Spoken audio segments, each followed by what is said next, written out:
Hola, qué bueno que nos acompañan. Hoy vamos a hacer un análisis bastante detallado de una norma internacional nueva, la ISO 7101-2023. Está pensada, como saben, para la calidad en organizaciones de salud, y los vamos a centrar en la cláusula 4, el contexto de la organización. ¿Por qué empezar ahí? Bueno, pues porque es el cimiento, ¿no? La base para todo el sistema de gestión de calidad. Una clínica, un hospital, no son islas, ¿verdad?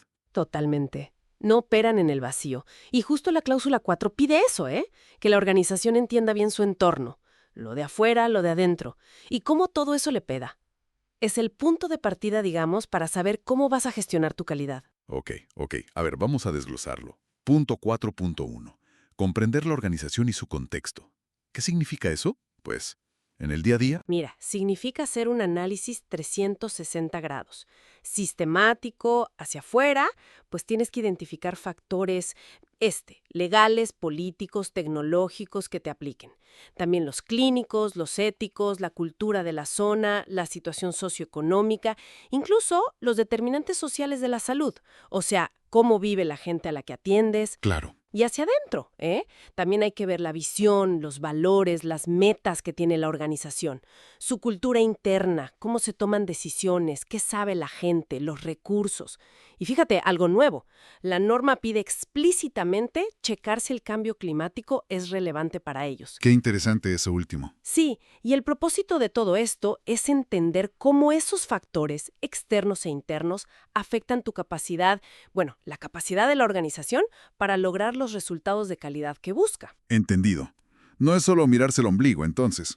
Hay que ver todo el panorama. Y bueno, después de entender ese entorno, ¿qué viene? El 4.2 habla de las partes interesadas. ¿Quiénes son exactamente en salud? Pues son todos los grupos o personas que importan para tu sistema de calidad. Obviamente los pacientes y sus familias, ¿no? Son centrales. Pero también el personal, los médicos, enfermeras, administrativos, proveedores clave, piensan los de medicamentos o equipo, entidades que te regulan, aseguradoras, socios, ONGs con las que colaboras, la comunidad alrededor. Vaya, son bastantes. Sí, y no basta con listarlos. Hay que identificar quiénes son relevantes para la calidad.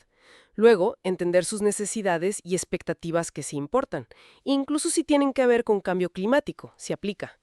Y, muy importante, la organización decide cuáles de esos requisitos va a abordar con su sistema de gestión. O sea, hay que priorizar. Hay que priorizar y hay que monitorear esa información, tenerla documentada y, claro, rendir cuentas sobre lo que te comprometiste a hacer. Entiendo. Tiene lógica, porque las decisiones de estos grupos pueden afectar mucho, ¿no? Claro, afectan el funcionamiento y la calidad. Ahora, ¿cómo se junta todo esto?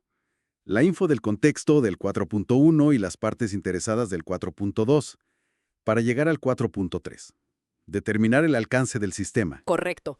Justo ahí se usa todo lo anterior. Con esa comprensión, la organización define los límites. ¿Qué sí va a cubrir el sistema de gestión de calidad? ¿Qué entra y qué no? Exacto.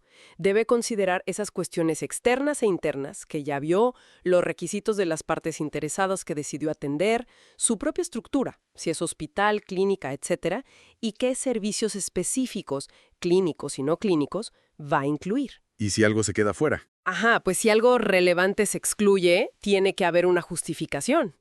Y todo, el alcance y la justificación, si hay exclusiones, debe estar documentado y disponible. Bien. Y todo esto nos lleva, digamos, al cierre de esta sección, el 4.4. Que básicamente es decir, ok, ya entendimos todo, ahora sí, a implementar. Precisamente. El 4.4 es la formalización. Es establecer, implementar, mantener y mejorar continuamente ese sistema de gestión de la calidad, pero basado en toda esa comprensión profunda del contexto que ya se hizo. Implica tener procesos, procedimientos, información documentada y sobre todo evidencia de que se está haciendo. Entonces, para resumir, la cláusula 4 de ISO 71101 es como el ejercicio estratégico inicial.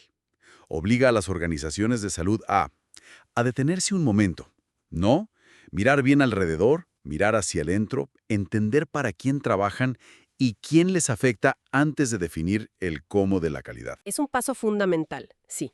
Sin esta base contextual, cualquier esfuerzo de mejora podría quedarse corto o no dar en el clavo de las necesidades reales. Deja muy claro que las organizaciones no están solas, interactúan constantemente con su entorno. Para quienes nos escuchan, yo creo que entender esta cláusula es clave, ya sea que estén pensando en implementar la norma, o trabajen en un lugar ya certificado, o simplemente quieran entender mejor qué hay detrás de la calidad en la atención que reciben. Sí, totalmente de acuerdo.